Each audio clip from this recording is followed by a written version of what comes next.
Ah oui, bravo, fait du bureau. Mais il sait faire court, lui. Pas de problème. Je fais confiance. Est-ce que vous m'entendez? Oui, Non. oui. Bien.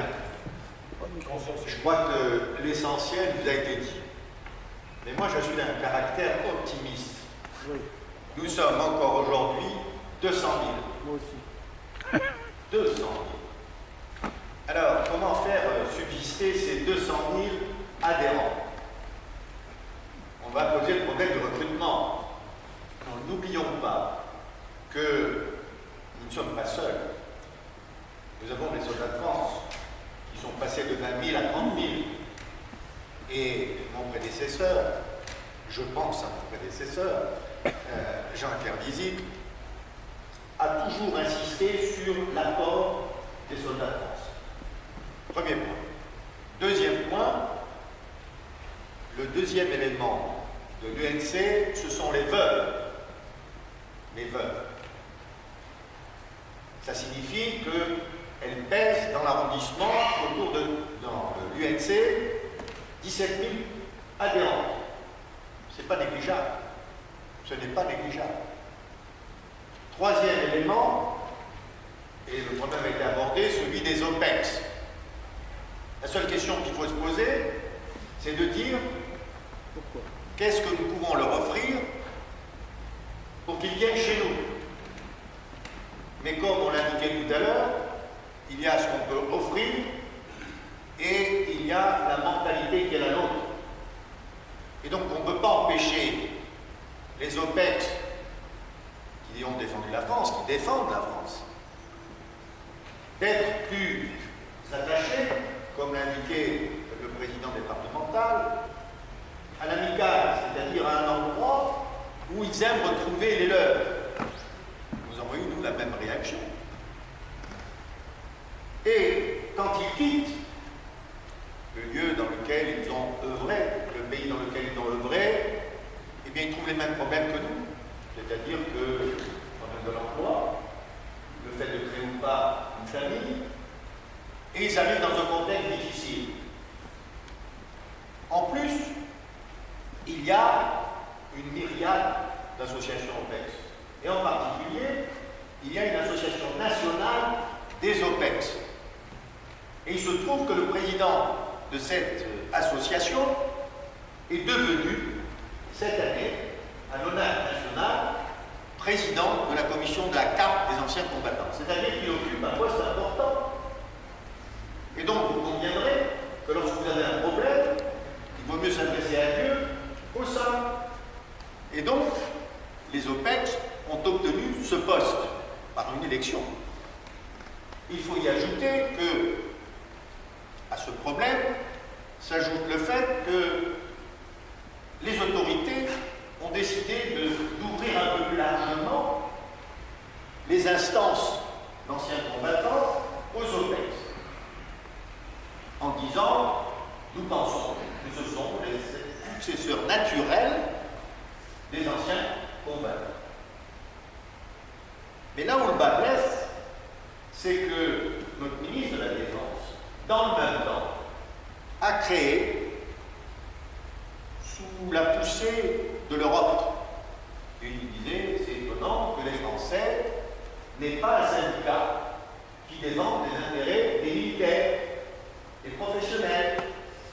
Et donc notre ministre, M. Le Drian, a dit la seule façon de répondre au problème évoqué au plan européen, c'est de créer une association des militaires professionnels. Donc vous comprendrez que face à ces différentes composantes, nous ayons des difficultés à attirer chez nous les OPEX. Mettez-vous à la place d'un jeune OPEX. On a des OPEX. Donc là, ça règle le problème de Lucien Bell, n'aimant pas les OPEX, parce qu'on aime les gens de sa famille. Normal. On a un problème quelque part.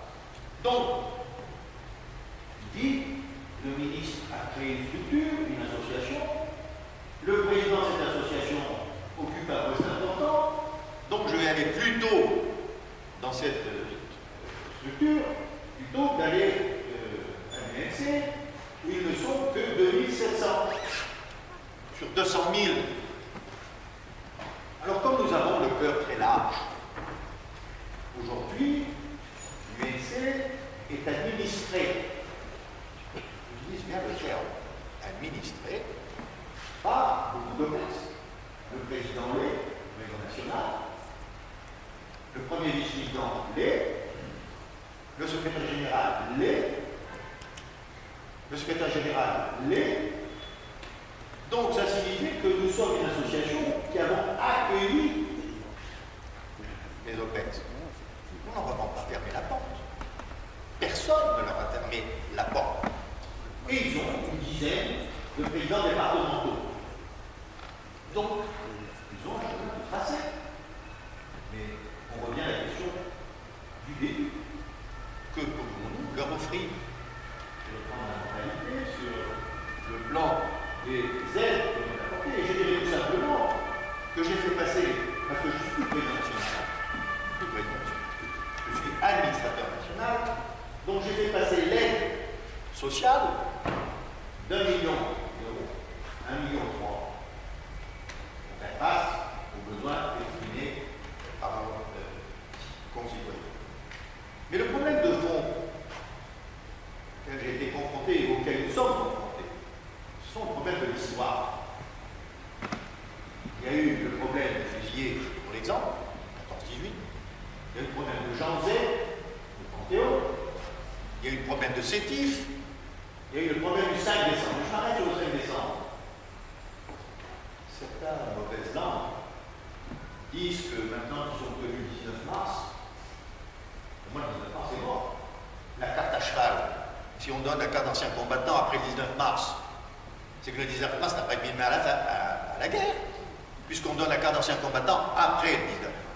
Mais enfin, ils sont pas assez intelligents, aussi intelligents que les autres. Donc le 5 décembre, moi je suis président du comité d'entente du 20e. Je suis fier de l'être. Donc on dit des représentants ici. C'est eux qui m'ont formé, c'est eux qui m'ont fait ce que je suis devenu. Et bien le 5 décembre n'était pas dans le calendrier de l'adjoint au maire du 20e arrondissement. C'est significatif. Hein. Fort heureusement, notre ami Bourrin nous a appris que Mme Hidalgo, qui est partie de son arrondissement, le maire de Paris et dans le 15e, avait, sous les auspices de notre président de la section du 15e arrondissement, déposé une gerbe le 5 décembre. C'est un geste symbolique important. Mais les autres ne suivent pas ça. Ils ne suivent pas ça. D'où l'absence d'un homme très important, mais qui tient, ancien ministre de l'Intérieur, qui se fait photographier dans le 19e. Je ne le critique pas, hein. Je regarde les photos. Il est toujours derrière, Hidalgo, etc. Donc, ça signifie que nous allons être confrontés à, comment dirais-je, comme nous l'avons été, à ce problème du 5 décembre. Or, attendez, le 5 décembre, c'est le président de la République qui l'a déterminé. Le président de la République est le chef des armées. Donc nous respectons le président de la République. Donc nous respectons le chef des armées. Donc nous respectons le 5 décembre. N'oubliez pas cela. Nous respectons la légalité des institutions de la République, surtout de la France. Donc je veux dire que l'UNC c'est ça. C'est-à-dire c'est un veilleur sur notre histoire nationale. C'est vrai que nous aidons les personnes en difficulté, mais attendez, moi je suis d'une génération, compte tenu de mon âge, on se débrouillait tout seul. On se débrouillait tout seul.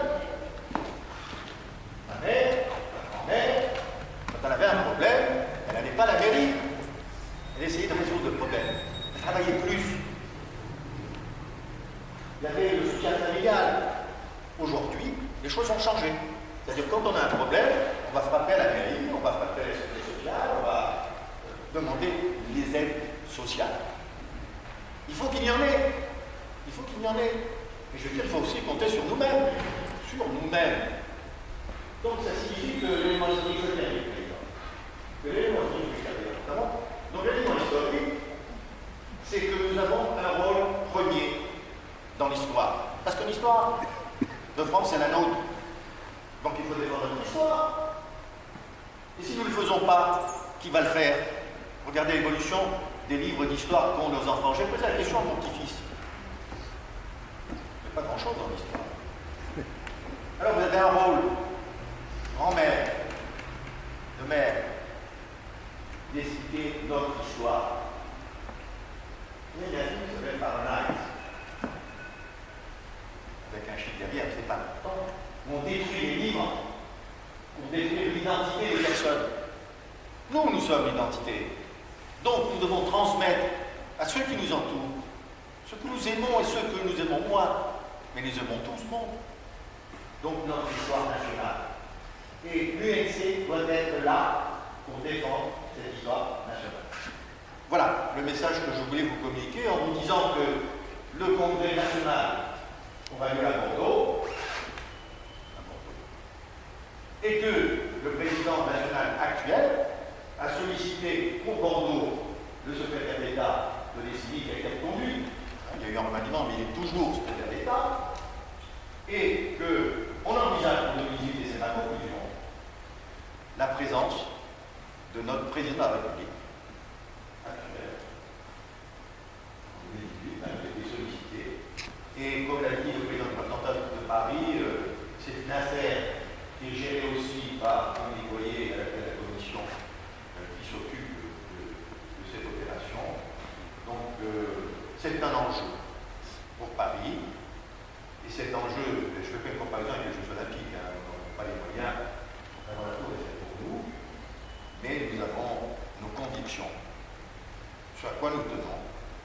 Nous sommes une famille, et cette famille doit répondre à l'enjeu de 2018, sans oublier le centenaire de notre association. Il ne faut pas l'oublier. Nous avons le centenaire de notre association, et nous avons